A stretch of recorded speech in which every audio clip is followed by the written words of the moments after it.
Yeah, this is Garby Allen, and you're watching AEW Insider. What's up, peeps? We're back. As always, I'm your host, Lee Benson. Thank you so much for joining us for the YouTube edition of the AEW Insider. We got a really good show today. We got a lot of content, so let's get to it. AEW. Well, we all know that WWE's tentacles reach very far in the wrestling business. They kept other promotions out of Madison Square Gardens for eons, all the way up until last April. Well, they have struck again. AEW is trying to hit every city on their world tour, but it's reported that 2 Cincinnati arenas won't deal with AEW due to their relationship with WWE. Jon Moxley has been pushing to hold an episode of AEW Dynamite in his hometown, and at this point it appears that AEW will have to go back to the drawing board. Cody Rhodes discussed Jeff Cobb's current status with AEW Wrestling. He said, "It's still in gestation. Jeff works with New Japan, he works with Ring of Honor, and now he works with AEW. I'm a big fan of Jeff Cobb because I like shooters in wrestling.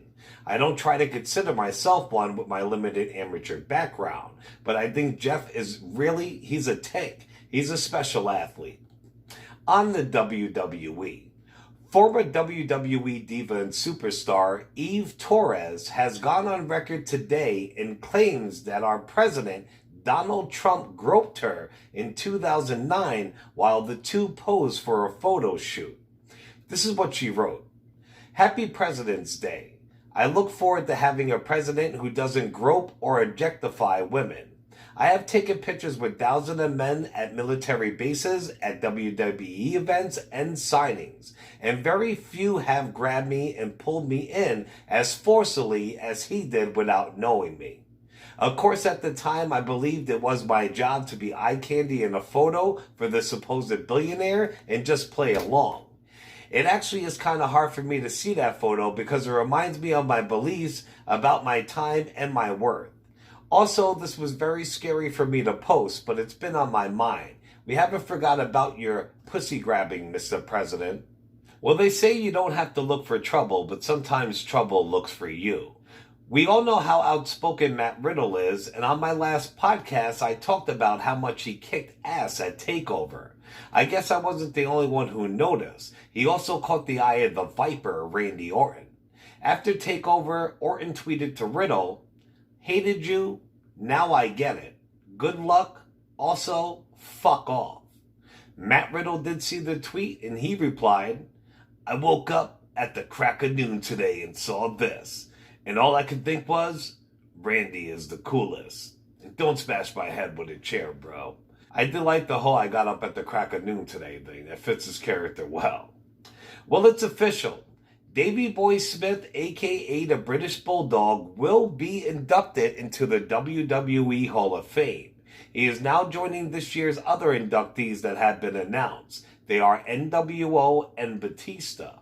Other big rumors are that the Bella Twins and Jushin Thunder Liger will be inducted this year also. Also over WrestleMania week, WWE has hired Hornswoggle, JBL, Santino Marella, and Darren Young to make appearances at their many events.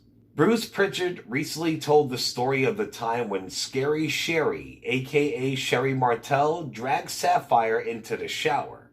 Pritchard said, "The stuff that Sapphire wore, she wore every night. So they would wrestle every night. And Juanita wouldn't shower. She would wear the same exact clothes. And Sherri and Juanita traveled together. Sherri told her, 'Hey, look, you've got to wash your gear. You got to wash your clothes, and you need a bath.'" And I think Sapphire was just self-conscious about taking a shower at the arena in front of Sherri. That's the only thing that we could think of. And I remember Miss Elizabeth trying to mediate that a little bit. She asked me to mediate it. I wasn't getting involved. And Sherri took it upon herself and said, "You're not going to shower? I'm going to get you in the shower," and turned the shower on and proceeded to help her bathe. Then I remember Liz came running over to me and Randy Savage. She says, "You guys got to get in here. Stop Sherri." And I was like, "What?" She says she's got Sapphire in the shower and she turned the shower on and is basically giving her a shower. Randy and I looked at each other and were like, "What exactly do you want us to do?" We all know that MVP is now retired. Like Goldberg, he wanted to come back and put on a couple of showings so his little kid could see him in the wrestling world. WWE is not done with him yet, though. They just hired him as a backstage producer. Congratulations, bro. You deserve it. Well, MLW is accusing WWE of contract tampering.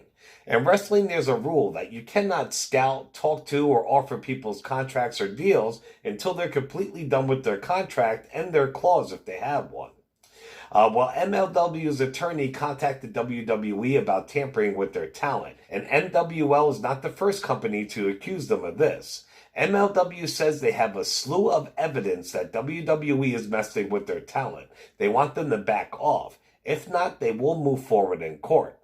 They have been busted in past phone conversations with Dalton Castle and New Japan's Kushida, who they did end up signing.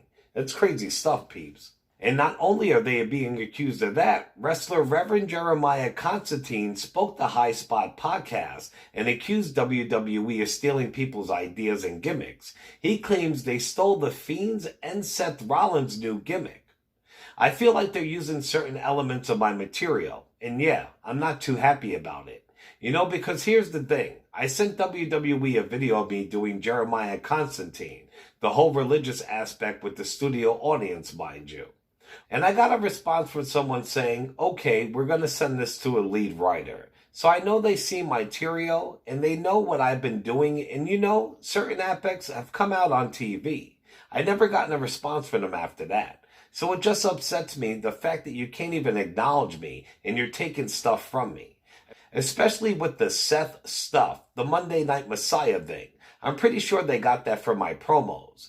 Then they had Bray Wyatt doing a newscast thing, which you know I'm doing right now. So I'm just like, whatever. You know I've been hyping the Elimination Chamber because we will be there in a few weeks. But the Wrap has released the participants for the female chamber. They do include Shayna Baszler, Asuka, Ruby Riott, Natalya, Liv Morgan, and Sarah Logan. NXT star Chelsea Green got her wallet stolen recently. Some good people found it and returned it to her. She posted on Twitter that someone stole my wallet in a parking lot of Walmart. They Googled me, tracked me and Matt down on social media, and they're giving it back to me today. Good people do exist. The people who did wind up stealing it only charged a little bit on their cards, but she got it all taken care of. Somebody asked Triple H which of his 3 NXT stars would make great members of DGeneration X. Triple H named Adam Cole, Tommaso Ciampa, and the Velveteen Dream. He said an honorable mention would be Io Sherri. Not to be left out, of course, was Shawn Michaels. He tweeted that he thought Matt Riddle would make a great member also. I agree with both their picks. Ring of Honor Wrestling. At Ring of Honor's pay-per-view Free Enterprise that took place on February 9th, Bully Ray Dudley powerbombed wrestler Maria Manic through a table. Come to find out she suffered a concussion and claims that Bully never checked on her. On to some random wrestling news. ECW legend New Jack of the tag team The Gangsters is releasing a story about his life. Here's what it's supposed to be about. You may have cheered for New Jack. You may have booed him out of the building. You may have even feared him at times. But until now, you've never really known the most dangerous man in wrestling. For the first time, the man born Jerome Young opens up about how he became one of the stars who enabled Extreme Championship Wrestling to make a permanent mark on a professional landscape. His craze dies off balconies and scaffolds, his bloody, weapon-filled mat wars that trampled the line between reality and entertainment. This memoir reveals the perspective of the man at the center of it all, and includes disclosures about the infamous incidents with mass transit, Gypsy Joe, and the stabbing of fellow wrestler in Florida. Beyond the gimmicks that united white supremacists and the NAACP against him and fellow performers. New Jack candidly discusses the violence of his youth that nearly led him to a career in crime, his past as a bounty hunter, and near-fatal drug addiction, the last months of ECW, and his place of wrestling history. I myself am picking that book up ASAP. The coronavirus is 3, 2. The coronavirus is affecting wrestling in Japan. Some promotions such as World Wonder Ring Stardom have canceled events because of it. New Japan themselves are not doing any meet and greets, and they're handing out disinfectant sprays at their event. I am legit getting my daughter and I medical masks for the Elimination Chamber and MonsterCon. WWE diva Sunny, aka Tammy Lee Stitch, is still incarcerated in Pennsylvania. She's been there since March of last year. It came from a bench warrant that was issued for her arrest on February 15, 2019. She is scheduled for a hearing Thursday, February the 20th, and this will have to do with a petition that Sunny's new attorneys filed last month when taking her on as a client. Sunny missed a mandatory drug test on February 11th last year. She also didn't pay the $120 amount required to stay out on parole. This caused her parole to be revoked. Now she's still in jail over a year later. Hopefully brighter days are ahead for Sunny. Vicky Guerrero was on Talk Is Jericho and talked about how she didn't pick up her last call from her late husband, Eddie Guerrero. Vicky said, "I got a phone call at 5:30 in the morning, and it was Eddie, but usually he would just call and wait for me to call back whenever I would wake up. And for some reason, I heard it, and I was like, no, I'll just call him later. And I hate myself every day because if I answered it, I would have heard from him. And that's something you just never know. You never know what God has in store for you that day." And finally, on Eric Bischoff's podcast, spoke about how fired up the Macho Man was when he arrived in WCW and how badly he wanted to prove Vince McMahon wrong. When Randy came to WCW, he was on fire. Keep in mind, he was told by Vince McMahon, and I'm paraphrasing it, I wasn't there, I didn't hear the conversation. I'm referring to a conversation that I had with Randy. According to Randy at the time, Vince made it clear to him that Randy's days in the ring were over, and that they wanted to go younger. They meaning Vince, and that Randy should embrace a career as a color commentator. And for those who really know Randy, not just the way we think we do on camera, but for anybody who really knew Randy Savage, that lit a fire under him like none other. All he wanted to do when he got to WCW was contribute and work. He was not concerned about politics or creative. He just wanted to bust his balls and prove a point. Not just to me or to WCW or to Ted Turner, but I think he wanted to prove it to Vince McMahon himself. All right, folks, that's it. I told you it was going to be a good show. Remember to show us some love on all major podcasting platforms, Facebook and YouTube, under the AEW Insider, and on Twitter under the AEW Insider 1 as a number 1. Definitely check out my boys over at Jabber Jabber Wrestling Universe.